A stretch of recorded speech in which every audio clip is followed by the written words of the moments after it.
Tudo certinho? Tudo certinho, pode ir. Pode Tá mandar bom, pau. já te chamou aí, obrigado.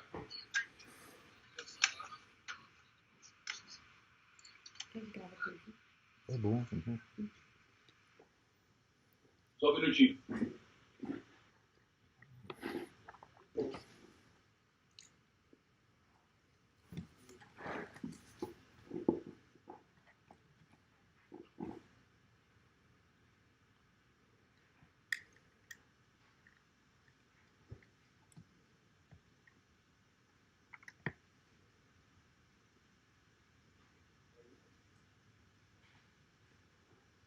Só um minutinho.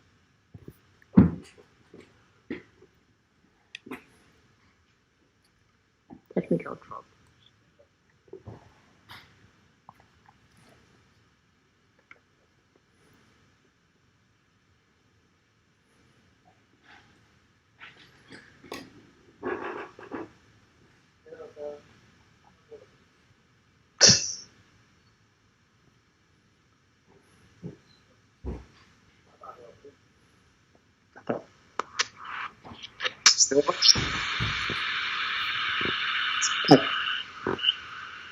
Senhor Olavo, tá escutando? Estou escutando perfeitamente.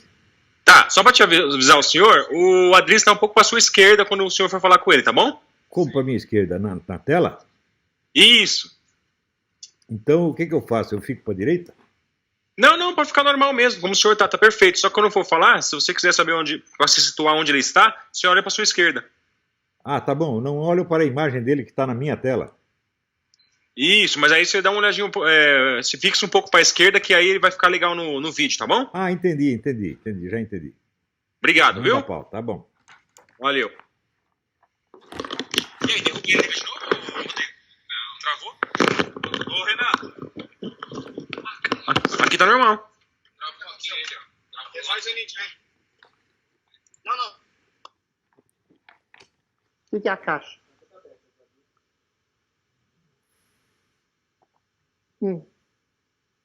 Perfeito. No som ambiente do estúdio, então, né? Tô penteado, Rorô? Tranquilo, tranquilo. Tô Uma das caixas é bom?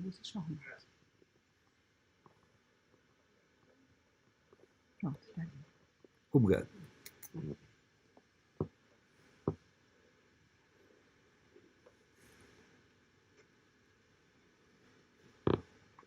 O Olavo sabe do tempo expandido? Não sei. Não. Dá para fazer uma entrevista mais curta e mais longa, você sabe. Professor, Alô? o senhor está escutando? Perfeitamente. Não. Travou.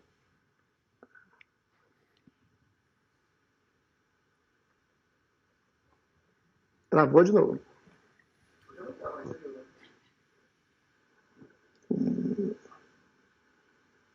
Tô vendo a minha imagem parada aí. Agora que eu tô mexendo de novo. Agora estou escutando. Professor, o senhor está escutando? Perfeitamente. Muitíssimo prazer em olhar para o senhor pela primeira vez. O senhor é uma referência máxima na minha vida moral e intelectual. Uma grande honra estar vendo o senhor. O prazer é todo meu. Grande alegria estar com você aqui. Enorme alegria. Podemos começar? Manda pau. Professor, estão mandando eu conversar abobrinha com o senhor para ver áudio, esse tipo de frescura. Tudo bem? Abobrinha, qualquer coisa que a gente tenha lido na folha. O som tá muito ruim, gente. Tá horrível. Tá ok. Diga alguma coisa, professor. E se é para falar abobrinha, é só ler a Folha de São Paulo. Perfeito, professor. Vamos lá? Manda pau. Agora tá ótimo. Silêncio, gente. Agora tá ótimo. Fecha a porta do estúdio e vamos começar. Vamos lá? Vamos embora. Bom. Só um segundo. Não. Que 3? Tá. Perfeito.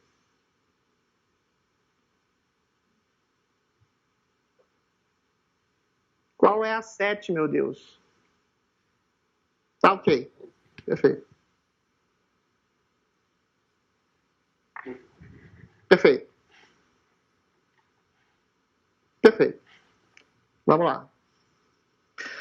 Bom, caro ouvinte da PAN, a gente está aqui com alguém que dispensa maiores apresentações, Olavo de Carvalho, o maior pensador da história da cultura brasileira de todos os tempos, um grande polemista, um grande homem, uma grande referência para nós todos. Professor, muito boa tarde. Boa tarde, tudo bem aí?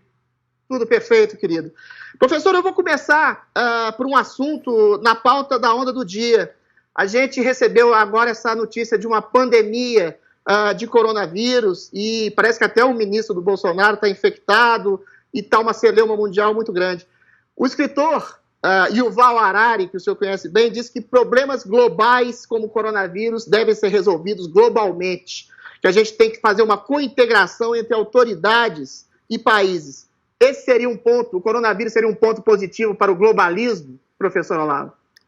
Olha, é claro que é. Qualquer problema que se anuncie de dimensões mundiais, o pessoal já começa a clamar por soluções mundiais. É pela articulação dos vários poderes num suprapoder global. Isso é uma coisa tão óbvia, né? E, além disso, o raciocínio é falso. Quem diz que por o problema estar estendido no mundo inteiro requer uma solução global? Isso aí, obviamente, não existe. Essa é a mesma coisa que diz, olha, se tem, digamos, 80 mil infectados por uma doença, ou nós tratamos de todos eles, ou nós não tratamos de nenhum. É um absurdo, você tem que tratar de um por um. Né? Problemas globais existem, soluções globais é uma expressão que não quer dizer nada. Nada. Solução é sempre de coisa concreta, um por um. Perfeito. Professor, a gente vai começar por um perfil pessoal seu. O senhor disse aos 43 anos que o senhor cessou de ser um problema para si mesmo e começou a tratar de questões objetivas. Nesse mesmo momento foi quando o senhor começou a escrever sua obra filosófica. Eu queria saber do senhor, em termos gerais, qual era o problema Olavo de Carvalho e o que se tornou a solução Olavo de Carvalho, e se o senhor não tem mais nenhum tipo de problema pessoal, como o senhor disse que tinha quando cessou aos 43 anos? Não, aos 43 anos, eu me lembro como se fosse hoje. Eu estava fazendo a barba, eu olhei no espelho e, de repente, eu me toquei. Falei, pô, eu já sei tudo a meu respeito. Quer dizer, eu já enchi meu próprio saco, eu não sou mais assunto. Agora eu vou pensar em outra coisa. E, a partir daí, eu comecei a escrever meus livros e acho que comecei a fazer alguma contribuição efetiva. Até lá, tudo que eu fiz era apenas aprendizado ou servicinho profissional. Então, o que é que eu tenho escrito antes dos 43 anos? É bom para jogar fora. Professor, o senhor disse que o senhor teve uma vida de merda na juventude e que o senhor poderia muito bem ter sucumbido ao ressentimento. E a gente percebe pelas redes sociais, pelos movimentos identitários de esquerda, que o ressentimento virou uma bandeira, como se fosse uma vingança por exclusão social, por o sujeito ter broxado, ter sido rejeitado. Que lição o senhor passaria para essas pessoas que ficam carcomendo o tempo inteiro o próprio ressentimento como uma forma de vingança a uma vida que é uma merda para todo mundo? Você tem que parar de frescura, porra! Porque eu percebi o seguinte, de fato, a minha vida na infância e na juventude foi uma merda indescritível. Eu vejo o Lula, né, chorando, minha infância de garoto pobre do Nordeste, a minha infância foi muito pior que a dele, eu não estou aqui chorando de coisa nenhuma, estou gratíssimo, estou contente. Estou contente que aquela merda acabou, minha vida agora melhorou. Agora o cara chega à presidência da República e ainda está chorando por causa da infância no Nordeste. Eu lembro da governadora do Rio, a Benedita, a mesma coisa, ela já era governadora e ela disse, não, eu sou uma doméstica, doméstica caralho, mulher, você é governadora, acorda, mulher. Né? E também eu não sou mais um garoto coitadinho, eu sou um homem realizado, feliz, não tenho nada para reclamar de ninguém. Agora, é claro que tem um monte de gente tentando me destruir. Toda semana eles escrevem um monte de coisa e dizem, é o fim do Olavo de Carvalho. 3 meses depois já mudaram de assunto e o Olavo de Carvalho continua aí, né? Livre, leve e solto. Ou seja, você vê mais uma massa de má intenção do que uma coisa efetiva. Mas, ainda nesse tema, professor, o senhor não acha que esse vitimismo... Da onde surgiu esse vitimismo? Nasceu de uma coisa realmente de marxismo cultural, de esquerda identitária? Porque o que a gente percebe é o seguinte, o sujeito se coloca no lugar de vítima para fuder, para esmagar o outro, sem sofrer represália, porque o sujeito é a vítima preferencial. Eu sou negro, eu sou mulher, eu sou trans, eu sou qualquer coisa. A gente até viu recentemente numa matéria da Rede Globo, uma transexual ser alçada ao posto de vítima preferencial, quando ela era uma estupradora e assassina de crianças, mas porque era trans, era abandonada, segundo uma matéria que foi totalmente deturpada por falta de informação ou leniência. Da onde nasce estruturalmente esse vitimismo social de que a gente sofre hoje? Olha, agora que apareceu a história inteira do cidadão, quando ele tinha 12 anos, ele já estuprou um garoto de 3. Daí a família do garoto queria matá-lo e ele fugiu. Ele já está fazendo coisa desde essa época, o cara é um monstro. Né? E dizer, não, é transexual. Peraí, estupro, que eu saiba, não é um crime típico de transexual. Ao contrário, o transexual tende mais a sofrer estupro. Então ficar tratando e dizer, não, ele foi abandonado pela família por ser transexual. O quê? Quer dizer, o pior que ele fez na vida foi ser transexual? Que loucura é essa? Né? O fato de ser transexual não tem nada a ver com a história. O cara é um filho da puta, é um monstro. Né? Tinha que ser trancafiado lá e nunca mais ninguém falar com ele.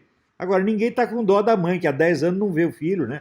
Essa que se foda, tem que ter dó, é do coitadinho lá. Mas isso é a cabeça do Drauzio Balela, é assim mesmo. Eu não acredito numa palavra que esse sujeito diz. Eu não daria o meu cachorro para ele tratar, pô.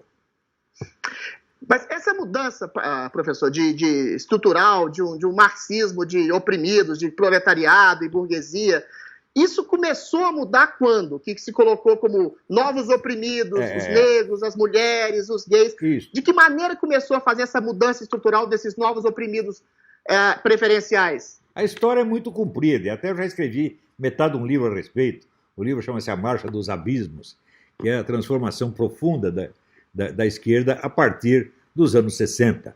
Na verdade, todas as ideias que apareceram nos anos 60 já vinham sendo discutidas desde o começo do século XX. Isso é importante. Os anos 60 não foram uma novidade, apenas novidade foi a publicação daquilo. Mas todas as ideias que começaram a circular nessa época já circulavam em círculos de intelectuais desde o início do século. Algumas dessas ideias, entre as mais importantes e influentes, se resume na ideia de trocar a revolução proletária pela revolução dos oprimidos em geral. O proletário é oprimido economicamente. Daí eles passaram a lidar, vamos dizer, com uma ideia mais geral de opressão que se refere a toda e qualquer incomodidade que alguém sinta por qualquer motivo, e todas as incomodidades começam a ter um culpado. E o culpado é o sistema de opressão. Ou seja, não se trata mais da relação econômica, mas daquilo que o Michel Foucault dava como relações de poder. Em todo lugar existe uma relação de poder e alguém está fudendo com a vida de alguém. Tá certo? E essa é a ideia geral de oprimidos. Ora, quando lançaram isso, a Revolução Proletária acabou. E aparece a revolta geral dos oprimidos. Ora, essa revolta geral dos oprimidos só é possível no regime capitalista. No regime socialista, não. Ou seja, o pessoal frankfurtiano fudeu com a Revolução Proletária. Não é isso? E criaram essa pseudo-revolta que só fortalece o capitalismo internacional. Quem financia esses movimentos todos? Né? Feminista, gaysista, negrista, tudo Fundação Rockefeller, Jorge Soros, é o grande capital internacional. Ou seja, os grandes capitalistas perceberam que havia nessa ideia da dialética negativa da escola de Frankfurt uma coisa enormemente vantajosa para eles. Eles começaram a financiar a coisa porque era bom para eles. Ou seja, quando que por esse meio dessas revoltas dos oprimidos em geral vai se realizar o socialismo? Nunca! Vai se fortalecer cada vez mais o capitalismo monopolista, que é o objetivo de todos eles. Então, a esquerda hoje trabalha para o capitalismo monopolista internacional. Eu já disse isso no meu livro Jardim das Aflições, que é de 1995. Já tinha dito antes também no meu livro A Nova Era da Revolução Cultural, que é de 1993. E daí aparece essa besta quadrada, esse analfabeto desse João César de Castro Rocha, que, eu sou formado em Stanford, estudei na puta que eu pariu, e dizer, não, toda a guerra cultural bolsonarista é baseada no livro Orville, que descreve a tomada do poder para a implantação da ditadura do proletariado. Mas é uma besta mesmo, meu Deus do céu. É impressionante como é que o gente tem a cara de pau de não ler nada, não saber porra nenhuma. Veja, esse Orville circulava como coisa mimeografada desde os anos 80. E eu li aquilo, achei um besterol, nunca falei daquilo, e estou explicando a coisa de outra maneira completamente diferente, porque eu estudei um pouco o negócio da escola de Frankfurt, eu tenho uma visão correta disso aí, né? E expliquei, falei, olha, a Revolução Proletária já acabou há muito tempo. O que está havendo agora, quer dizer, é a revolução dos oprimidos, quer dizer, dos incomodados. Quer dizer, a mulher está insatisfeita com o marido, a culpa é da sociedade opressora. Né? O sujeito não gosta do sexo em que ele nasceu nesse sexo aqui, mas queria nascer no outro, a culpa é de alguém. Tudo tem culpado, nada mais acontece por acaso ou por meios naturais. Tudo tem um culpado e nós temos que ficar sempre revoltados contra os culpados. Quando que se pode fazer uma revolução socialista com base nisso? Nunca. Só se pode transformar o capitalismo num inferno. Onde o capitalismo, assim, tudo é ruim para todo mundo, exceto para quem? Para os capitalistas que estão promovendo esta coisa. Ou você acha que esse pessoal de Fundação Ford, Fundação Rockefeller, é tudo idiota, é? Será que eles estão financiando essa coisa só para levar desvantagem? Ora, precisa ser muito trouxa. Então a história da Revolução Proletária já acabou. Aí tá vendo o João Sérgio Castro Rocha? Você não entende bosta nenhuma disso. Vai para casa, rapaz. Né? Quer dizer, ele diz, inclusive, que as minhas ideias são todas baseadas no Orville. Ah, vai a puta que pariu. Quer dizer, isso é o contrário do que eu estou dizendo. Eu não estou falando de Revolução Proletária coisa nenhuma. Inclusive, eu sou contra o uso dessa expressão da ditadura do proletariado. Ninguém jamais quis implantar a ditadura do proletariado no Brasil. O que eles quiserem implantar, a esquerda nacional sempre teve uma política fascista, baseada nas ideias do Mikhail Manilescu, economista romeno, que era a ideia do nacionalismo protecionista. Você vê, o negócio do fascismo começa no começo do século com a ideia de que o agente da Revolução Mundial não pode ser uma classe social, tem que ser uma nação. Então eles trocam, o fascismo troca a ideia da luta do proletário contra o burguês para a luta da nação proletária contra a nação burguesa. Ora, quem adotou isso? O movimento comunista inteiro adotou isso a partir de 1945. E essa é a política do nosso Partido Comunista, que era aliado do Getúlio Vargas, está sempre ligado com essa conversa anti-imperialista, essa coisa toda. E é assim até hoje. Então, mas, professor, oi, diga. A esquerda hoje, conceitualmente, é a tradução de um tipo de neocomunismo disfarçado pura e simplesmente, ou ela é algo mais? O senhor admite a existência de uma esquerda, ou é algo que tem que ser destruído? Mas, gente como Lula é comunista? Pode ser considerado como comunista? Olha, depende do sentido que você dá à palavra comunista. Cretinos como esse Marco Antônio Vil e esse outro Bocó aqui, acham assim, que comunista é quem quer a estatização dos meios de produção. Se for nesse sentido, nem Stalin é comunista. Porque está mais que provado que a estatização total dos meios de produção é impossível. Todo mundo já desistiu disso há muito tempo. Tá certo?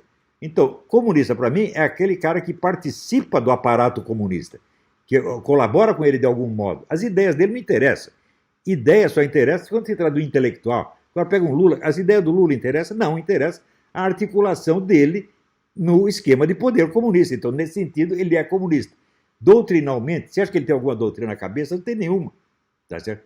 Mas quem não tem prática de estudo dessa coisa, confunde e acha que comunismo é uma ideologia. Comunismo não é uma ideologia, comunismo é uma organização, uma macro-organização. Na verdade, a maior organização política que já existiu no mundo. E a única que existe de maneira ininterrupta há mais de um século e meio. Então, essa macro-organização, ela tem 1000 ideologias no meio. O discurso ideológico comunista já mudou tanto, pra você ter ideia. Marx dizia que a posição social do sujeito determina a ideologia dele. Passados 170 anos, o grande teórico atual do movimento comunista, Ernesto Laclau, diz o seguinte: a propaganda comunista cria a classe que ela dirá representar. Isso é exatamente o oposto. Você está entendendo? Quer dizer, uma ideologia, um movimento que muda de ideologia 180 graus, que vira ao contrário do que era no começo, é claro que não pode ser caracterizada pela sua identidade ideológica, mas é pela sua identidade organizacional. Tanto o cara que tem uma dessas ideias como que tem a ideia contrária, estão ambos colaborando para a mesma finalidade, que é o quê? A expansão do poder mundial. No começo eles dizem que é contra o capitalismo, agora está aliado ao megacapitalismo, está aliado ao capitalismo monopolista, mas a luta é a mesma. Eles querem o poder mundial de qualquer jeito, porra. Então, o que os caracteriza é a luta pelo poder mundial e não a ideologia. Perfeito. Professor, o senhor, falando ainda nesse assunto, praticamente sozinho, percebeu uma hegemonia de um pensamento único, de esquerda, progressista, de ver o mundo, não só no Brasil, como no mundo. E o que aconteceu para ter chegado a esse tipo de homogeneização do pensamento nacional a ponto de todos os jornalistas, todos os políticos, quase todas as instituições serem praticamente unicamente de esquerda, nas universidades, na mídia, na classe artística? O que levou a esse estado de coisas, professor? Você veja, a partir do golpe militar de 64, Os militares começaram a combater os comunistas no campo militar, que é o deles. Você combater as guerrilhas.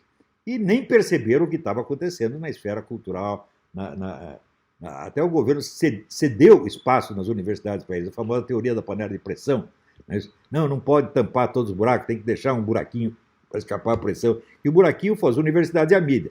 Os comunistas tomaram integralmente as universidades e a mídia. O governo militar, inteligente como ele só, decretou que os jornalistas tinham que todos ser sindicalizados. Quem fez campanha de sindicalização? O Partido Comunista.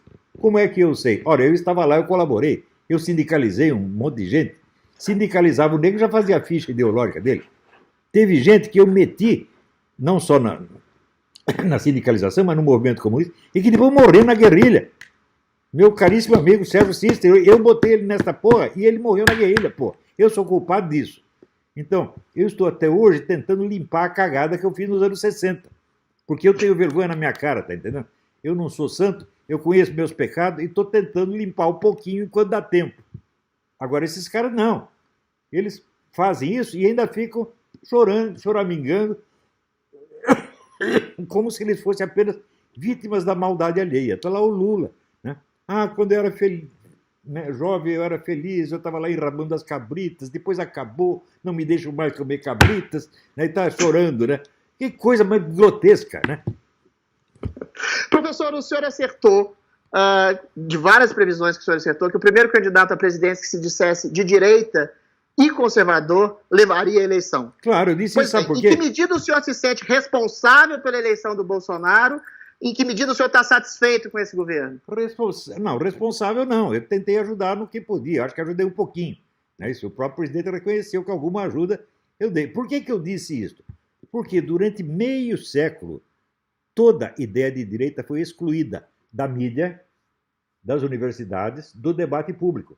Por exemplo, me cite uma tese universitária anticomunista aprovada, já não digo aprovada, mas aceita para exame em qualquer universidade brasileira, desde os anos 60 até agora. Não tem nenhuma. Foi tudo proibido. Eles fecharam, tamparam a boca do adversário 100%. Poucos jornalistas conservadores que ainda havia no jornalismo brasileiro foram todos sendo excluídos, um por um. Gustavo Corsão, Meira Pena, né, o Lenildo Tabosa Pessoa, um por um foram sendo cortados. No fim ficou só o pessoal da esquerda. Às vezes eles deixavam um da direita para dar a impressão de democrata. Eles usaram a mim como isso. Né? Quando o Roberto Campos estava ficando velhinho, estava doente, eles falaram, não, nós temos que botar um direitista. Isso foi confessado pelo Luiz Garcia, que era o diretor de redação do Globo. Porque havia mais de 100 articulistas de esquerda. Tem que ter um de direita para não dar na vista. E me chamaram, eu como estava precisando de dinheiro, aceitei aquela merda. Né? Então, eles dominaram tudo, criaram a ditadura, o controle social absoluto. E agora, eles estão reclamando e fazendo que a vítima disso são eles. O Bolsonaro quer tapar todas as vozes discordantes. Vocês já taparam durante meio século, seus filhos da puta. Professor, muita gente, sobretudo esses liberais limpinhos, louvam aquilo que chama de governo técnico do presidente Bolsonaro, o Guedes, o Tarcísio, o Moro, e tem ojeriza, pavor, tanto da figura do Bolsonaro e da chamada ala ideológica que dizem ser atribuída ao senhor. O senhor assume essa ala ideológica, capitanear essa ala ideológica, e por que essa ojeriza dessa ala ideológica por essas pessoas? Isso aí é tudo. Metade desonestidade, metade analfabetismo. Porque é óbvio que esse isentismo tecnológico, ele inicia uma ideologia. Aliás, é a ideologia positivista, meu Deus do céu. Isso é conhecido desde o século XIX. Né? Quer dizer, Augusto Comte queria banir a discussão política e criar um governo tecnocrático, só põe técnicos. Mas isso é uma ideologia, é a ideologia da classe tecnológica. É óbvio. Ora, o governo militar foi assim. Era um governo tecnocrático, não tinha debate político. Chamava os técnicos e os milicos, junto com os técnicos, resolviam tudo. Isto é claro que é uma ideologia. Era a ideologia deles, era o governo deles. E agora querem fazer a mesma coisa. Claro que isso não vai funcionar. Isso é toda essa discussão é falsa. Todo esse pessoal é ideológico. Veja, política sem ideologia, meu filho, é jogo de futebol sem bola, porra. Não existe isso. Pela primeira primeira vez, Olavo, existe a possibilidade de estar, nesse fim de semana, inclusive, uma manifestação legítima, orgânica, popular, contra aquilo que a gente chama de maus congressistas, contra uma tradição de um Congresso que chantageia o governo executivo durante décadas, contra o mensalão, eu lembro aqui do loteamento de carros, isso tudo cessou nesse governo Bolsonaro. E aí, quando o Bolsonaro convoca ou endossa uma manifestação pública popular contra esse tipo de chantagem que o Congresso, pela primeira vez, está sendo acuado de alguma forma e pressionado pelo povo, que é uma coisa legítima, essas pessoas dessas instituições dizem que o Bolsonaro está tramando um golpe. O senhor não acha que é um amadurecimento, pela primeira vez o brasileiro, que sempre votou pessimamente mal para o Congresso, perceber que o Congresso também é uma parte do governo e que o governo tem legitimamente a chance, a possibilidade de atacar maus congressistas? Porque o senhor acha que isso é má vontade de uma mídia ou de pessoas ligadas às instituições, ou é mau caratismo mesmo? É as duas coisas. Agora, você veja, a classe política brasileira, ela acha que instituições democráticas é o governo delas. Elas mandam no país, elas não têm satisfação a dar para ninguém. O eleitor só tem uma função, votar no cara. Vota e depois fica quieto. Não me enche mais o saco, deixa eu fazer o que eu quiser. Né? Então eu vou lá, eu designo verbas para mim mesmo. Né? A corrupção do Congresso é arquiconhecida desde os anos 70. Tá certo? Metade de quem está lá é tudo ladrão, nós conhecemos. Né?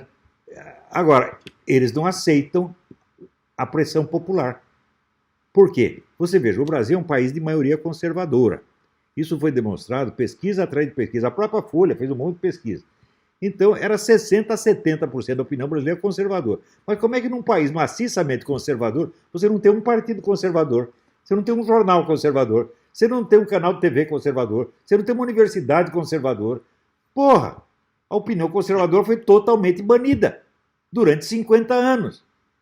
E o primeiro que ousou representá-la foi o Bolsonaro. E aí se cumpriu a profecia que eu tinha feito. O primeiro que ousar falar a linguagem conservadora estará falando a linguagem do povo e vencerá qualquer eleição nesse país. Ele venceu. Foi o primeiro que teve coragem, porque antigamente só tinha...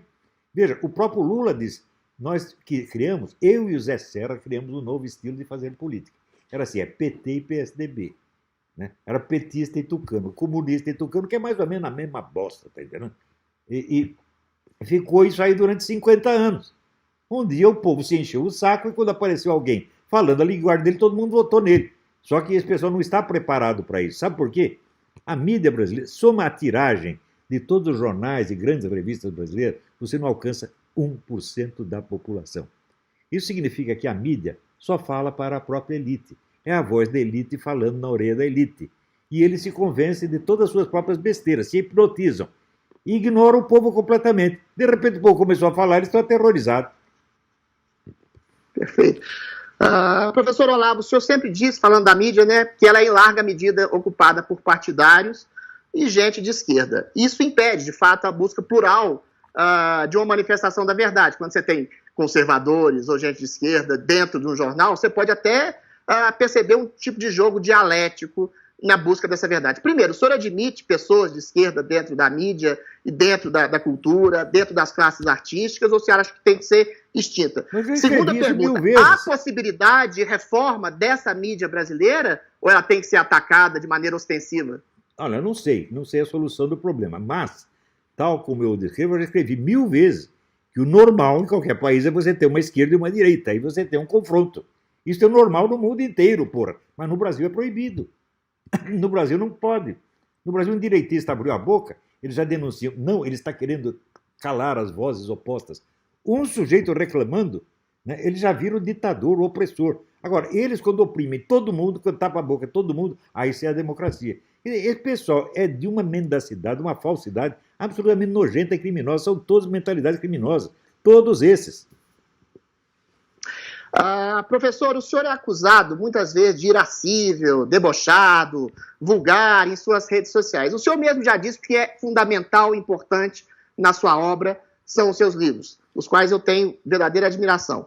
Mas o senhor acha que o senhor não pode fazer essa dissociação entre a sua persona virtual e a sua obra filosófica, a grandiosidade que ela tem? O senhor não acha que cria exatamente a possibilidade de ficar para a história a figura debochada e eventualmente vulgar e incisiva que o senhor tem. E queria perguntar uma segunda coisa. O senhor faz isso de propósito para se comunicar de maneira mais popular com a população? Olha, é o seguinte, eu vivi os anos 60, o tempo do Woodstock, quando começou a liberação sexual, essa porra toda. É incrível que, decorridos quase 70 anos, né, os próceres, os líderes da revolução sexual, ficam chocadinhos quando ouvem a palavra cu. Quer dizer, eles podem, assim, eles lá no carnaval estão todos lá passando a mão na bunda uns dos outros, comendo uns aos outros no público, mas se fala cu, eles, ai que horror, ai linguagem de baixo calão. Pô, tudo isso aí é hipocrisia, isso é falso, eu vou levar a sério essa gente, que vamos toda merda, pô. Em relação exatamente a esse tipo de vulgaridade, entre aspas, que atacam tanto o senhor, isso é atacado sobretudo no presidente Bolsonaro, que se referiu ao eventual furo de uma jornalista ou a persona bastante popularesca, e aí dizem que ele está atacando todas as mulheres, toda a imprensa. Mais uma vez, isso é uma distorção intencional ou é disfunção cognitiva, vulgo burrice mesmo, ou é chatice do politicamente correto? É claro, em primeiro lugar, eu respondo pelas minhas piadas, não pela do presidente, né? As minhas piadas, se ele disser que é vulgar, ele mostra que ele não sabe ler. Porque eu uso todos esses termos, mas os uso de maneira literariamente engenhosa, que eles não sabem fazer e eles não entendem. Você é um poeta, você sabe escrever, você sabe que eu estou dizendo a verdade. Perfeito. Não há vulgaridade no meu modo de usar as coisas. Ao contrário, há um engenho artístico do que muito me orgulha. Quando eu invento esses apelidos, essa coisa, eu sou um tremendo inventor de apelidos. Né? Isso é uma arte, né? E o meu uso dos palavrões também é a arte que já aprendi desde Joaquim Maria Manuel Barbosa do Bocar. Né? Perfeito. Mas em relação ao Bolsonaro, Olavo, eu queria insistir. Quando ele ataca a figura de uma jornalista que, eventualmente, fez uma matéria de alguma forma deturpada sobre o Bolsonaro, que está lá no próprio desmentido da Folha de São Paulo, que foram várias as campanhas, vários os políticos que lançaram disparos de WhatsApp com fake news. Não somente o Bolsonaro, ou todos eles, enfim. E aí ele ataca de maneira que é considerada grosseira, o furo da mulher, faz um trocadilho, e aí a imprensa redargue dizendo que ele está fazendo um ataque a todo o jornalismo brasileiro, quando o jornalismo brasileiro, na figura da Patrícia, errou fundamentalmente. A que o senhor atribui isso? A uma má intenção ou uma burrice, como o senhor já disse? O jornalismo brasileiro está todo do lado da Patrícia, porque eles vivem disso. Você vê, eu mesmo, quantas páginas já se escreveram de mentiras grossas, mentiras criminosas contra mim? Mais de 100 mil.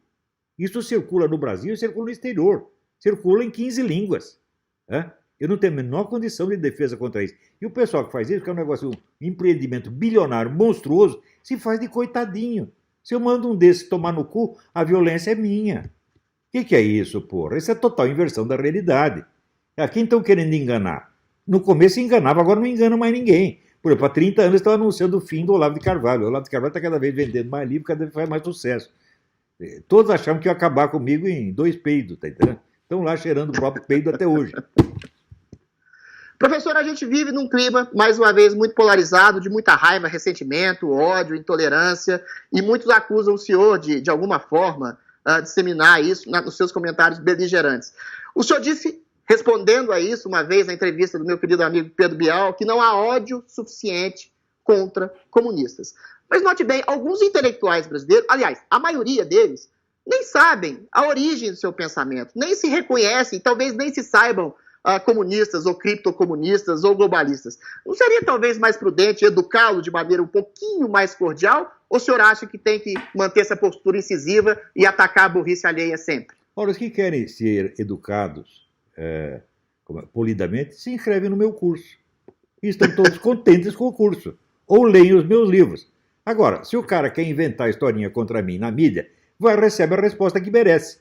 Eu não vou responder educadamente a pessoas que divulgam coisa assim que o Olavo fez uma ameaça à mão armada para os próprios filhos. Eu não posso responder educadamente uma coisa dessa, tem que mandar tomar no cu. É a coisa mais educada que eu posso responder, é isto. Esse pessoal inventa coisas contra mim que é um absurdo. Não está agora esse idiota desse cara dizendo que tudo que eu fiz é baseado no Orville? Né? Quer dizer, como se eu fosse um membro do aparato militar brasileiro que está, né, lutando contra a ditadura do proletariado. O que é isso, pô? Como é que eu vou responder educadamente a um cara que vem com essa presunção de universitário para dizer essa coisa quando o cara não sabe fazer uma pesquisinha de ginásio? Hã? Como o Orville, veja, o meu livro de 1993, A Nova Era da Revolução Cultural, vendeu a sua primeira edição no primeiro dia. E depois teve outras edições. Fez um sucesso desgraçado. Eu fiz conferências sobre aquilo em tudo até a instituição militar brasileira. E como é que o negócio foi baseado no Orville? Porra, que ninguém leu, caralho. Quer dizer, ele não sabe fazer a pesquisa. Veja, o general Sérgio Augusto de Avelar Coutinho escreveu 2 livros importantes sobre a Revolução Gramsciana. Ele não cita, ele fica falando do Orville. Quer dizer, ele não pesquisou nada, ele não sabe nem as obras das quais ele está falando. Isso aí, num ginásio, o cara deveria ser reprovado, não sabe fazer pesquisa. E tá aí, eu sou professor, não sei do que, sou formado em Stanford. O Brasil é só isso, é só vigarice. A vida intelectual na Universidade Brasileira é só vigarice. Você não vê, por exemplo, um cara debater seriamente os meus livros. Ele pega assim uma frasezinha que eu soltei lá no Facebook, uma piadinha do Facebook, né? Ou às vezes uma noticinha que eu reproduzi em algum lugar, e vai discutir isso. Os caras estão discutindo o negócio da Pepsi Cola até hoje. Eu li no jornal que a Pepsi Cola estava usando lá feto para fazer adoçante. Botei isso, nossa senhora, estão discutindo até hoje, só que foi comprovado o que eu disse, né? Estava usando mesmo. Não no adoçante, mas na pesquisa do adoçante, matava os fetos para fazer adoçante, né? Para testar adoçante. Então, apesar de ter sido comprovado, os caras até hoje falam, o Olavo é a obra da Pepsi. É o supremo argumento no Brasil. Quer dizer, é só sacanagem, é só vigarice, porra. Agora, eu afirmo para você, as universidades brasileiras, na sua totalidade, não formaram intelectuais capazes no número e na qualidade que eu formei. Você pega esse pessoal, por exemplo, do Instituto Borborema, ou pega você mesmo, né? Quantos desses a Universidade Brasileira formou, com todo o dinheiro que rouba da população brasileira? Rouba ou em mensalidades ou em impostos. Eu afirmo, a Universidade Brasileira é uma instituição criminosa que destruiu a nossa educação, só forma analfabetos funcionais e cria, no ensino secundário, cria os alunos que tiram todo ano os últimos lugares nos testes internacionais. Isso é organização criminosa. Não tem mais que ter paciência com essa gente. Eu vou discutir democraticamente com o ladrão. O nego entra na minha casa, a mão armada, quer me assaltar, e eu vou debater o quê? Diferença da nossa interpretação do Código Penal? Que é isso? Professor, o senhor falou dos seus alunos, da formação de uma alta cultura vindoura, baseada no ideário filosófico maior. O senhor está orgulhoso dos seus alunos que compõem o governo Bolsonaro? O senhor está orgulhoso, por exemplo, do Abraham Weintraub? Acha que ele está fazendo um bom trabalho? Olha, eu não sei há quanto tempo o Abraham Weintraub é meu aluno. Eu sei que ele se inscreveu no curso, mas foi recentemente. Eu não me considero responsável pelas ideias dele. As ideias dele são mérito dele, tá certo? E eu, de fato, não tenho condição de avaliar o trabalho dele, porque para isso eu precisaria conhecer a estrutura profunda do Ministério da Educação, coisa que eu não conheço. Tá certo? Então, falar para mim, qual é a solução para a educação no Brasil? Eu sei a solução para a educação dos meus alunos. Eu nunca ofereço macro soluções para macro problemas. Eu só ofereço soluções para coisas que eu estou lidando pessoalmente e que eu sei fazer. Aliás, isso falta no Brasil. No Brasil, todo mundo tem solução para todos os macro problemas, né? Só eu não tenho, né? Eu estou educando os meus alunos e estou fazendo isso muito bem. Quer saber? Maravilhosamente bem. Os meus resultados são brilhantes. A Universidade Brasileira inteirinha não consegue fazer. A Universidade Brasileira produz cara que nem esse aqui. João César de Castro Rocha. Falante, bocó, metido a falar do que não sabe. É só isso que sai da Universidade Brasileira. Mas, professor, a que se deve esse desastre, esse fracasso, esse baixo nível da educação brasileira, desde o advento do nosso querido Paulo Freire como instituição pessoal máxima? É o socioconstrutivismo, é o esquerdismo, é o marxismo cultural? A que se deve o debacle, o desastre que é a educação brasileira que chega aqui até hoje? O Paulo Freire não conseguiu alfabetizar nem a mulher dele. Nem a mulher dele. Você viu o que ela escreve, está tudo cheio de erro de gramática, ela não sabe escrever. Então, assim, os chineses, primeiro, o homem corrige a si mesmo, depois corrige sua família, depois corrige a rua onde ele mora, depois o bairro, depois a cidade, até chegar no mundo. Mas no Brasil não, já começa pelo mundo. O cara não corrigiu nem a própria mulher, não educou nem o próprio cachorro e já quer resolver o problema do mundo. Então é isso, Paulo Freire é uma bolha de sabão, meu filho. O homem é vazio. Eu mesmo publiquei uma série de depoimentos de ex-colaboradores dele, todo mundo, eles ficaram charlatão. Isso é vigarice, isso é só manipulação, não tem educação nenhuma nesse negócio. Você me mostre um sujeito educado pelo Paulo Freire que chegou a ser alguma coisa na vida intelectual. Não tem nenhum. Agora, pega o Olavo, pega os caras que o Olavo educou e vê o que eles estão fazendo. Vai ver o trabalho do Instituto Borborema, vai ver o seu trabalho, né? Vai ver o livro do Ronald Robson, vai ver tudo que são dezenas e dezenas de alunos que estão fazendo um trabalho maravilhoso. Eu estou muito orgulhoso do meu trabalho, eu estou muito orgulhoso dos meus alunos. E tenho vergonha da Universidade Brasileira. Veja, a opinião da universidade eu não quero saber. USP, enfia sua opinião no cu. O que quer que vocês falem? É besteira, porra.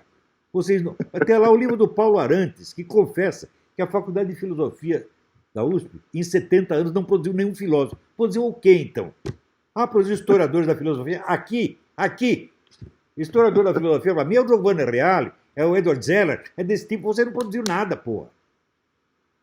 Professor, um tema. Regina Duarte, já que a gente está falando sobre cultura e educação. Eu creio que Secretaria de Cultura não produz porra nenhuma. A única coisa que ela faz é fomentar a arte invisível que está dentro do país. A gente sabe que durante muito tempo, durante muitos anos, o que se arroga ser classe artística falava por todos os artistas brasileiros e era uma meia dúzia circunscritas lá ao apartamentinho do Leblon, do Caetano Veloso. O senhor acha que a Regina Duarte tem a possibilidade de falar e dar voz a outros artistas para além dessa classe artística? E outra pergunta, o senhor não acha que a arte e a cultura podem justamente romper os grilhões de uma prisão ideológica? Ou o senhor acredita que nessa guerra cultural que a gente vive existe uma arte de esquerda e uma arte de direita? Não, a arte de direita foi proibida. Não é possível você fazer nada que desagrade os donos do pedaço. E não é bem que eles são esquerdistas, porque o que eles são de esquerda não é nem isso, é apenas besteira. Porque esse negócio de um ficar enfiando o dedo no cu do outro, você acha que isso é esquerdismo? Porra! Você pega lá, peça os macaquinhos, né? Porra, isso aí é esquerdismo? Que caralho de esquerdismo é esse? Isso aí você está trabalhando para o grande capital internacional. Por quê? A ideia é o seguinte, você vai demolir todas as instituições e valores culturais, morais, religiosos, jurídicos, etc. Sobra o quê para dirigir a sociedade? A economia. Então a economia se torna a única força dominante. E isso é bom para quê? Para quem tem a economia na mão, porra. Então, hoje você pega um cara como esse Elon Musk, ou esse cara qualquer mega empresário, o que ele fala é lei. O cara é um profeta de Deus, porra. É isso que manda na sociedade hoje. As mega empresas criam a moral, criam os costumes, criam o certo e errado, criam as regras de linguagem. Elas impõem tudo isso pelo poder do dinheiro. E não há mais como reagir. Por quê? Porque todas as instituições que não eram de origem econômica, a igreja, a escola, o ensino, a arte, foram tudo destruído e posto a serviço disso. E quem fez isso? A porra da esquerda. A esquerda é a força-tarefa, tá certo, do capitalismo monopolista internacional. É isso que ela é. Trabalha para isso. Quem deu os instrumentos para isso? A porra da escola de Frankfurt. Agora, vem esse idiota desse João César dizer que não é tudo... a guerra cultural bolsonarista é contra a ditadura proletária. A ditadura proletária é o seu cu, rapaz. Porra, para de falar besteira. Não tem ditadura proletária nenhum, tem ditadura do mega capitalismo internacional. Né? Por que você acha? Veja, o Lula, na mesma semana, ele foi homenageado no Fórum Econômico de Davos pela sua adesão ao capitalismo e no Fórum Social Mundial pela sua fidelidade ao comunismo. Na mesma semana. O que você acha disso? Os caras entendem que é a mesma coisa, porra. Quer dizer, o esquema comunista hoje está a nosso serviço. Nos anos 60 eles inventaram aquele negócio. O sexo anal derruba o capital. Todo mundo começou a dar o rabo para derrubar o capital. Né? Estourou tudo quanto é cu no universo e o capital ficou cada vez mais forte. Porra! E os caras ainda não perceberam. Falaram, esse negócio de dar o cu não resolve nada. Ainda não perceberam, porra! Professor, Regina Duarte, o senhor acha que ela tem um papel a fazer aí? Parece que o senhor tem feito críticas bastante acerbas a ela. O senhor acha que ela pode alargar esse conceito de classe artística e dar visibilidade a quem não tem? Como é que o senhor avalia essa nesse princípio de gestão? O senhor não acha muito prematuro criticá-la de maneira tão agressiva já? Não, eu que estou criticando, ela que chegou lá dizendo, não, nós temos que tirar essa ala ideológica. A ala ideológica bolsonarista, a mulher tá gagá, porra. Não, facção. Tem que tirar a facção. Facção é a puta que pariu, mulher. Para com isso, que besteira. Ela veio procurar diálogo comigo. Veja, eu a recomendei. Eu vou confessar a verdade, o presidente me deu a honra de me perguntar o que eu achava dela. E eu disse, não, eu acho que ela é uma boa pessoa, etc. Quer dizer, eu recomendei a desgraçada. E ela estava dizendo que eu estou tentando tirar o cargo dela. Não, filha da puta, eu ajudei a dar o cargo para você. Só que você não sabe nada, você é que nem esse João César, não sabe de bosta nenhuma e sai falando do que não sabe. Perfeito. Professor, como é que anda a sua saúde, professor? Você teve uns piripaques ultimamente. Boa, graças a Deus. O senhor parou de fumar? O senhor está comendo direito? Né? Olha, em primeiro lugar, o pessoal... Não, ele teve um problema no pulmão, tá vendo? Foi o cigarro, blá, blá, blá. Porra, eu nasci com esse problema, caralho. Eu nasci com um tumor atrás da traqueia. Eu tenho 20 anos antes de eu começar a fumar, já tinha essa bosta. E esse tumor ficou lá quietinho durante esse tempo todo, só ficou raspando. Um dia ele quebrou a traqueia. Daí eu tive que ir para o hospital. Eles me abriram um puta de um buraco nas costas, puxaram o pulmão para fora, tiraram o tumor, costuraram a traqueia, deram um jeito. Bom, depois disso eu tive várias consequências, porque eu fiquei 30 dias no hospital, com as costas abertas, rapaz. Você sabe o que é? Brincadeira, é isso? Então teve consequências. Algumas dessas deram problemas depois, mas agora eu estou bom. Isso não tem bosta nenhuma a ver com cigarro. Agora, depois que o médico me instalou lá um stent, que é aquela molinha, daí ele falou, pô, agora tu tem que parar de fumar pelo seguinte, porque a fumaça cria uma espécie de cola em volta dessa molinha, e aí você morre. Falei, tá bom, então nós para. Isso para mim não é problema nenhum, fumar. Sempre de fumar é frescura, pô. A gente fuma não é porque precisa. É história de síndrome de abstinência, é tudo viadagem, né? Não existe nada disso, é frescura. Então, pô, não pode fumar, a gente não fuma, qual é o problema? Professor, o senhor fez uma série de comentários sobre a questão da terra plana. Muitos o acusam de terraplanista. Eu percebi que o senhor estava questionando exatamente a origem inicial das crenças das pessoas, inclusive nas crenças da ciência. Eu queria perguntar para o senhor é terraplanista? E qual que o senhor vê, se o senhor vê algum tipo de exagero nesse cientificismo moderno? E você acha que eu sei o formato da Terra? Eu afirmo categoricamente. A Terra é chata. Ninguém sabe a porra do formato da Terra. Ninguém sabe. Hã? Então você tem que investigar. Então os caras sugerem uma hipótese, sugerem a outra, e vai tendo confronto de hipótese. E como dizia Santo Tomás de Aquino, na verdade é filha do tempo. Isso quer dizer que dentro de apenas 2 ou 3 séculos nós teremos a resposta a essa pergunta. Agora, mas o Galileu, o Copérnico já não provaram isso, professor? Não? Ah, puta que pariu, puta merda. Não provaram bosta nenhuma. Até hoje, veja, o negócio do modelo geocêntrico, heliocêntrico, até hoje está em discussão. Né? Lê o livro do Robert Sungenis, Galileu was wrong. Né? Olha, é um livro de quase 1000 páginas, quer dizer, uma argumentação científica arrasadora em favor do geocentrismo. Né? Então, eu não sei se eu vou resolver essa questão. É que nem os caras perguntaram para mim, você acha que o mandato do Papa é legítimo? Eu digo, se a igreja depender de mim para resolver essa questão, ela está fodida, pô. Porque eu não sei. Agora, os outros caras que estão falando também não sabem. Só que eu, quando não sei o negócio, eu aceito uma hipótese, aceito a outra e digo, olha, não tem solução, vamos ter que esperar. E o negócio terraplanismo é a mesma coisa. Pô, aparece esse cidadão, esse Jay Nolan, que tira essas fotografias infravermelho, assim, a 10 mil quilômetros de distância, e você só vê o território plano. O que eu vou responder a isso? Você tem resposta? Ninguém tem, eu também não tenho. Isso quer dizer que a Terra é inteirinha plana? Fala, não, mas aquele pedaço que ele filmou é plano. E o resto como é que é? Não sei, porra. Mas no Brasil, ninguém tem o direito de não saber alguma coisa. Todo mundo tem de ter opinião definitiva sobre alguma coisa e sair peidando opinião definitiva, assim, com um ar de certeza maravilhoso, né?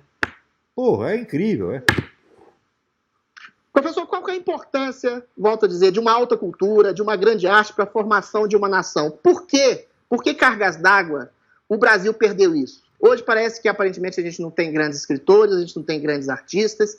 E qual que é a importância também de uma arte popular ou popularesca? O senhor já falou que curtiu Mamonas Assassinas, curte Beethoven, o senhor curte uma Anitta também. E a formação, a importância de uma alta cultura para a formação de uma nação brasileira? O Mamonas Assassinas, eu tomei conhecimento deles no dia que eles morreram, porque a minha filha Leila veio me acordar chorando. Pai, os Mamonas Assassinas morreram. Que caralho é Mamonas Assassinas? Então ela me falou, eu saí para comprar o disquinho para ela, toquei, achei maravilhoso aquilo. Negócio de rolar da risada, muito inventivo, é bom pra caramba. Né? Agora, ver os moralistas não gostam, evidentemente. Né? O Brasil está cheio de moralista idiota também. Professor, ainda falando sobre arte e cultura, a gente sabe realmente que a Secretaria de Cultura, antes capitaneada pelo Alvim, antes capitaneada pela esquerda nos governos da Dilma, do Michel Temer, sempre privilegiaram obras de esquerda. Eu queria insistir na pergunta. A arte não é exatamente o momento de se libertar de prisões ideológicas de direita e de esquerda e mais. Por exemplo, o governo Dilma financiou o filme sobre o terrorista assassino Marighella, dizendo, inclusive, que ele era preto, que ele era branco, ou seja, amplamente mentiroso. Mas quando o Bolsonaro também não fala que o general Ustra também era um homem bom, ele não está também reescrevendo a história como a esquerda faz? Ou não? Peraí. Os caras acusam o general Ustra de ser torturador. Ele não tem o direito de dizer não sou? Hã? Quer dizer, você defender o direito que o cara tem de se defender é você fazer apologia da tortura? Quer dizer, por exemplo, se um sujeito é acusado de ter roubado um banco, ele diz, não roubei. Você defende o direito dele se defender. Você está fazendo apologia do roubo de banco? A mídia brasileira inteira faz isso. Agora, deixa o general Ustra se defender, cara. Se ele diz que não foi, então significa o seguinte, a questão ainda está em discussão, porque ele não foi condenado como torturador. Isso é importantíssimo. Ele foi condenado como diretor de um órgão onde houve tortura. Ninguém diz que ele foi o culpado da tortura. Ele teve uma condenação civil, nunca uma condenação criminal.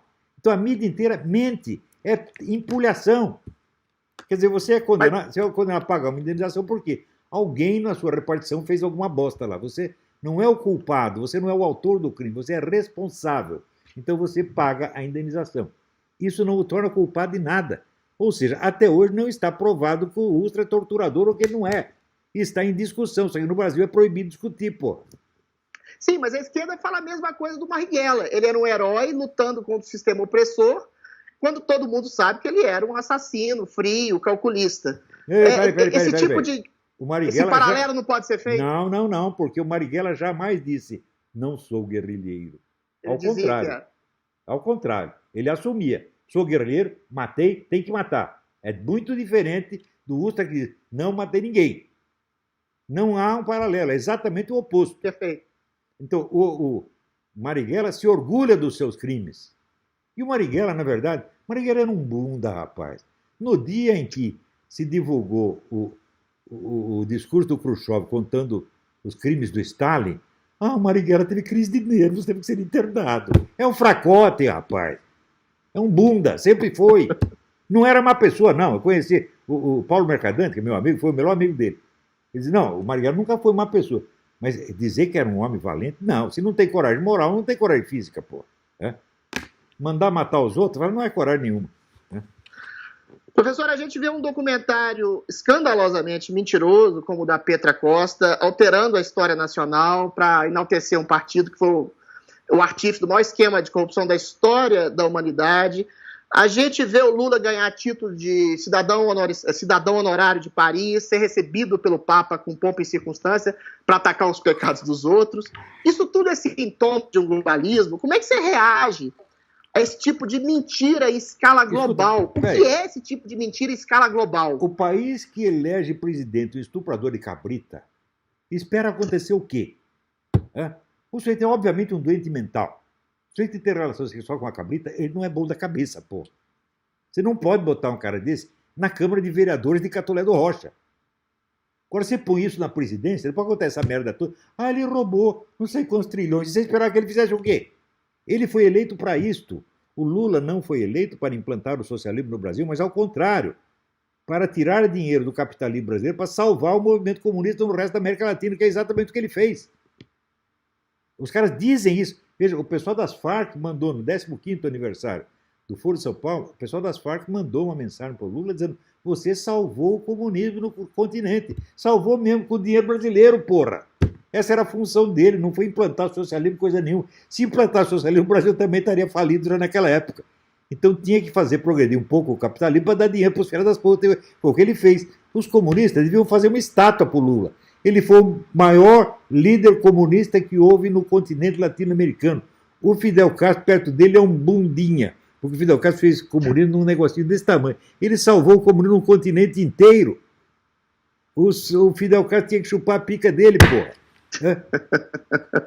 Mas a questão que eu coloco para o senhor é de uma narrativa global. ou globalista, que encampa um tipo de mentira transnacional. A gente vê o documentário da Petra Costa, que eu já citei aqui, falando para 170 países, através da Netflix, que o PT foi mais uma vítima de um sistema muito maior do que ele, de corrupção. A gente vê o Papa recebendo, a gente vê o Lula ganhando no exterior prêmios absolutos. O que explica essa assimilação no mundo, no exterior, a bandidos? Simples. Eu vou lhe dizer uma coisa. A KGB foi a maior organização de qualquer tipo que já existiu no mundo.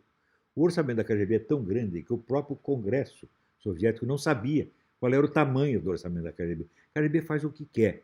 Você vê, aqui no Brasil, até hoje o pessoal fala os americanos interferiram no golpe de 64 e não dão o nome de um único agente da CIA lotado no Brasil na época. Verdade, aparece o livro do Mauro Abranches dando o nome de 3.000 agentes da KGB que estavam no governo. E até hoje todo mundo faz de conta que não tinha KGB nenhum. O poder desta coisa é descomunal. Por exemplo, a KGB dominou o cinema americano a partir dos anos 40, através da escola de roteiristas chefiada por John Howard Lawson, que ensinava aos caras como é que se faz. Não faça filme comunista, você faz um filme normal e tem uma mensagenzinha comunista no meio.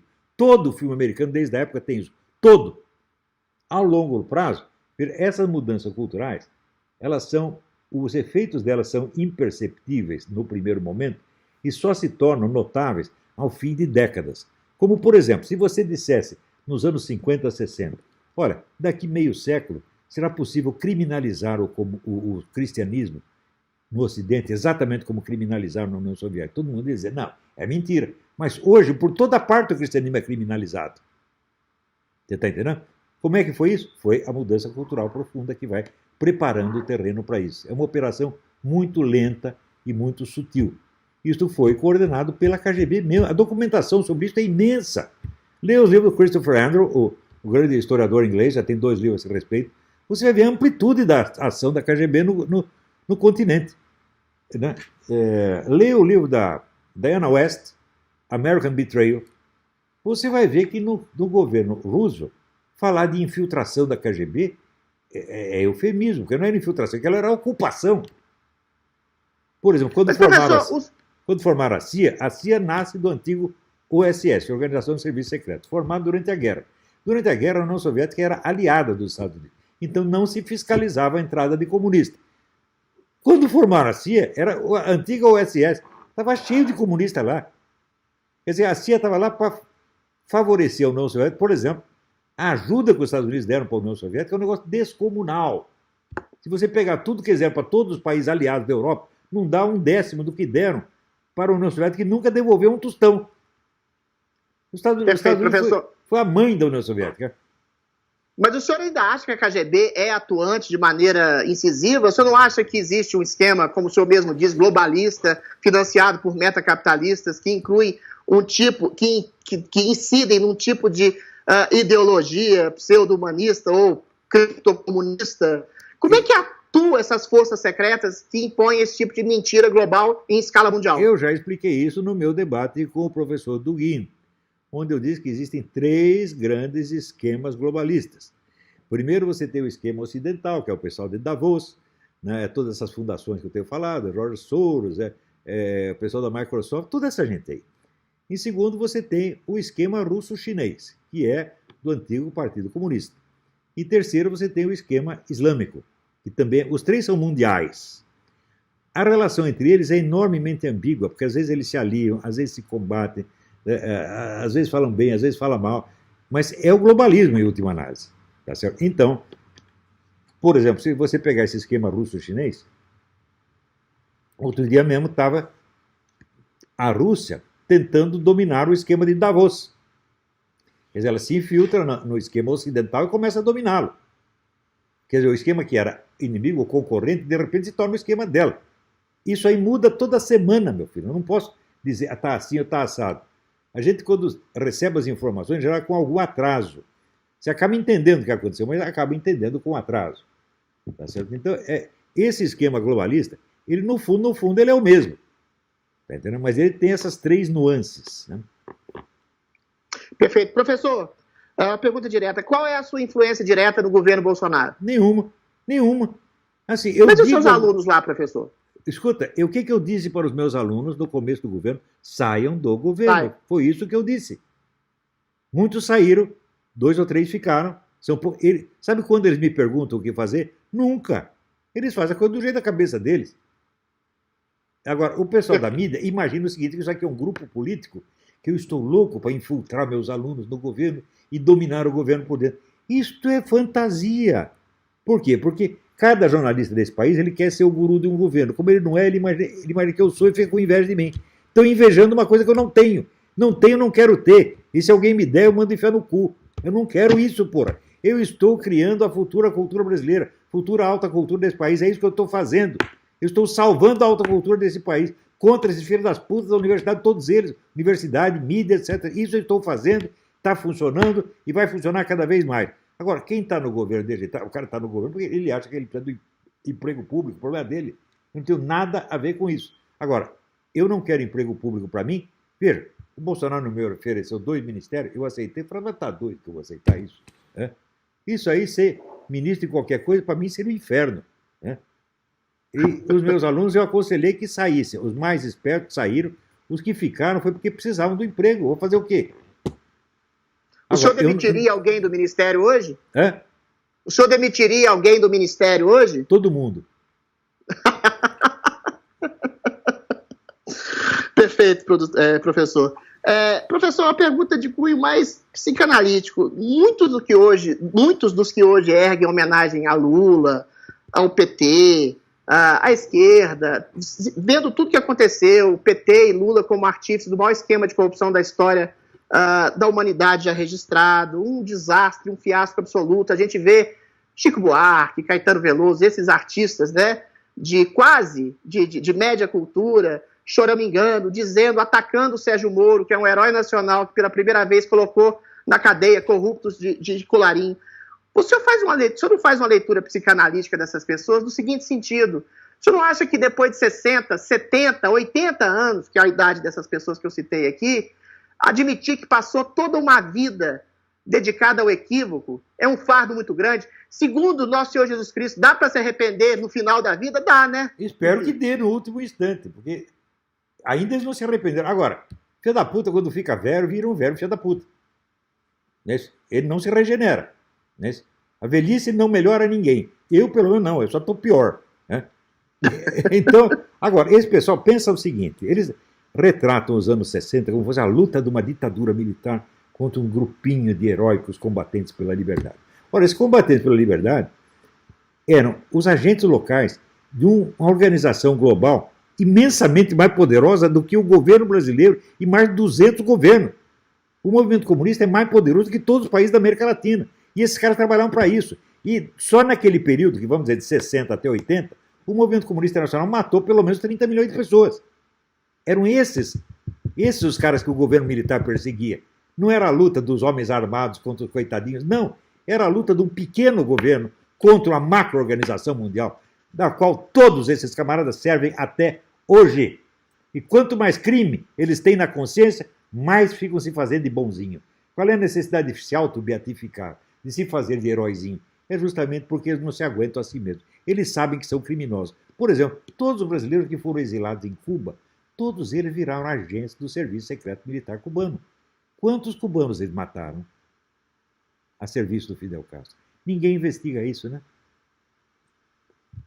Você está entendendo? Professor, perfeito. Diga. Grande parte dos próprios jornalistas e formadores de opinião, conservadores ou liberais, eu não vou citar nomes aqui, que uns, inclusive, são amigos do senhor, que eram antipetistas, hoje se voltam de maneira muito dura, inclusive, contra o governo Bolsonaro, e é um pouco meio incompreensível, que o governo apresenta realmente bons números da esfera econômica, e parece que eles têm uma antipatia do jeito popularesco que eles consideram o Bolsonaro. O senhor acha que depois da derrocada do PT e da esquerda brasileira, o senhor não acha que eles, de alguma forma, se sentem menosprezados por não terem feito parte da construção de um novo poder, que seria encarnado, por exemplo, num PSDB? Claro, cada um deles queria um carguinho, porra. E o Bolsonaro, malvado, não deu para eles. Deu para uns caras que ninguém conhecia, que não eram nem políticos. Que ele foi buscar, sei lá, na empresa privada, na universidade, né? E não deu nada para os caras dos partidos políticos. Eles nunca vão perdoar. Você acha que eles fizeram alguma coisa por patriotismo, é?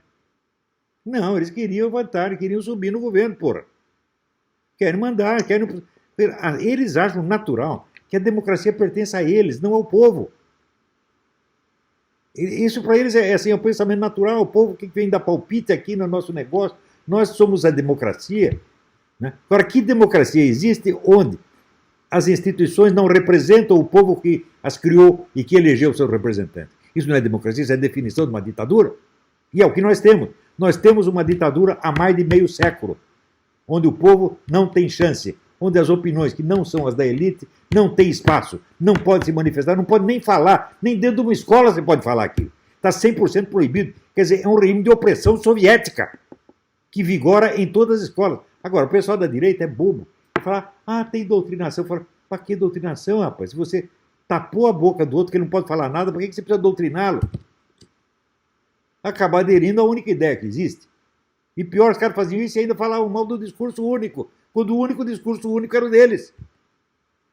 Perfeito. Professor, durante muito tempo, eu acho que o senhor vai concordar com isso, a mídia e a classe artística e os intelectuais brasileiros falaram pelo povo.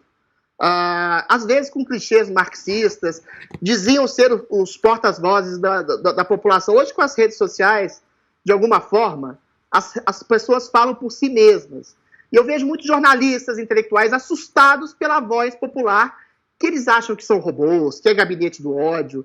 O senhor acha que tem uma crise na inteligência nacional exatamente por perceber que a voz dele não tem nada a ver com a vontade popular? Eu que estou coordenando todos os bolsonaristas para eles falarem mal dos caras, né? Não é isso? É o gabinete do ódio que tem aqui, está instalado em Richmond, na Virgínia, e eu coordeno toda essa bosta. Isso tudo é louco, porra. Eu nunca falo com ninguém. O presidente eu falei, acho que 4 vezes, por telefone, durante 1 minuto. Isso foi tudo. Né? O filho dele, Eduardo, esteve aqui 2 vezes, conversei uns 10 minutos com ele. Isso foi tudo, porra. Eu não estou orientando ninguém. Oriento os meus alunos na aquisição da cultura, na formação da nova camada intelectual brasileira, e estou tendo sucesso nisso. Esse pessoal da política não orienta ninguém. O senhor acha que esses intelectuais, eu volto à pergunta de maneira mais clara, ao perceberem que a voz popular, que eles achavam que eram ventrílocos, quando eles percebem que essa voz popular não é a deles e se contrapõe a deles, entram de alguma forma em crise? O ódio deles, o ódio que eles sentem nisso, é imensurável, imensurável, porque eles achavam que eles eram o Brasil, eles eram a alma do Brasil. Você vê, na última aula que eu dei, eu estava analisando a letra daquela canção Como Nossos Pais, a canção do Belchior, que era cantada pela Elis Regina. Eu conheci o Belchior naquela época, e ali, pela letra, você vê que é a voz daquele grupinho de esquerda que se considera a alma do Brasil. Os outros não interessa para eles. É uma conversa assim, uma pequena elite que lambe o seu próprio ego o tempo todo.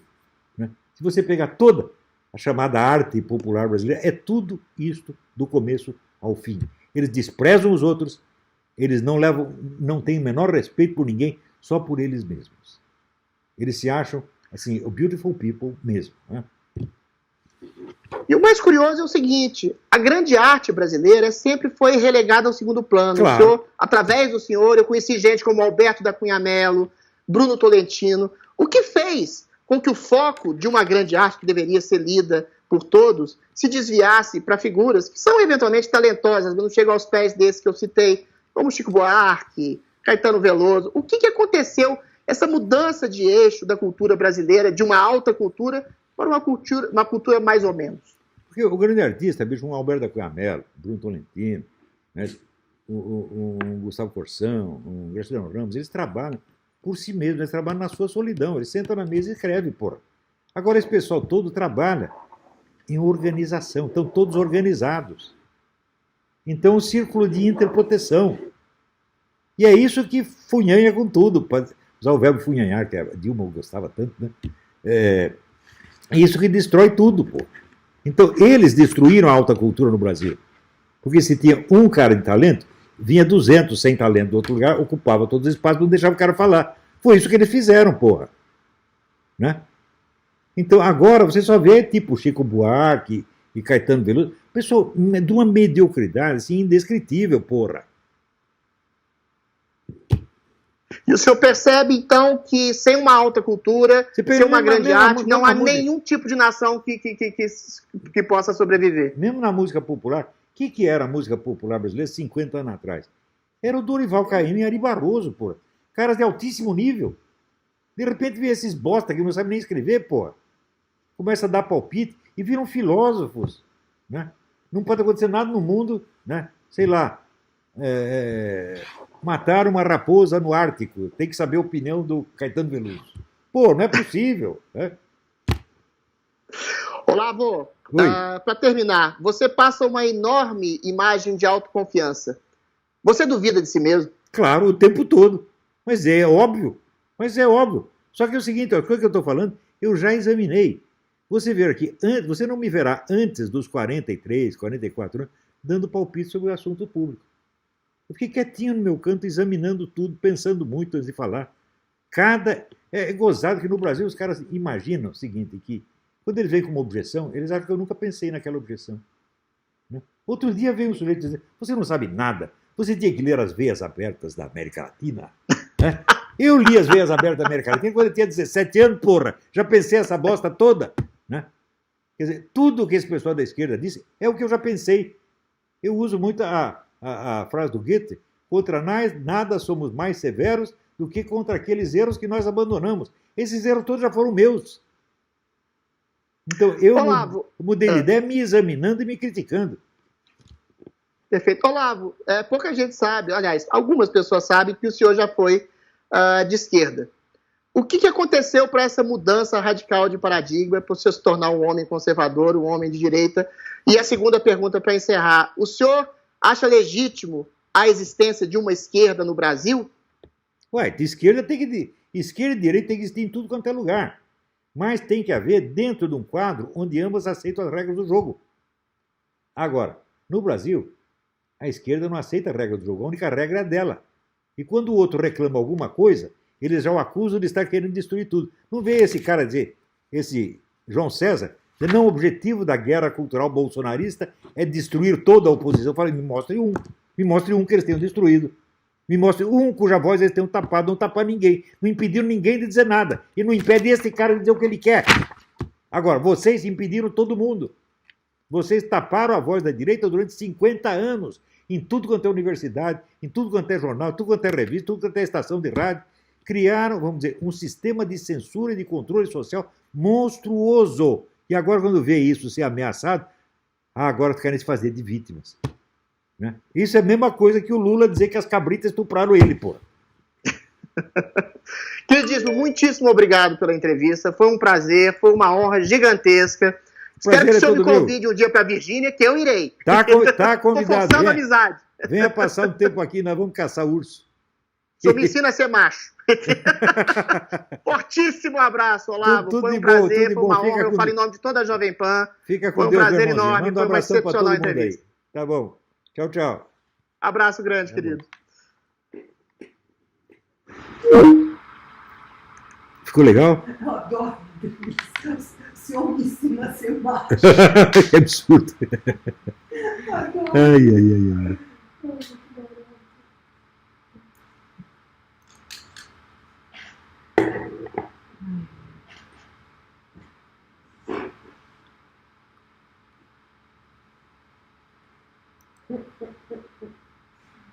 Nossa, ficou boa, demorou mais de uma hora.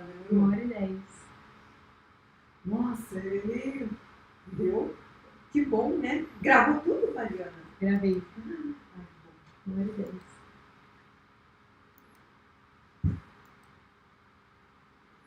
Que legal. Ficou bom, né? Nossa, Ficou divertido, né? muito. Eles vão A dar, gente não sente o tempo passar. a gente eles sabe vão o dar tempo umas boas passar. risadas. Vamos. Agora, o próximo convidado vai ser o João César. Você botou o João César para evidência. Imagina se ele consegue se... Não consegue audiência, mas ele vai ser convidado. Alguma casquinha ele tinha. Eu preciso... Peraí. Nossa, eu adorei a entrevista. Ficou muito Gostei, boa lá. muito boa.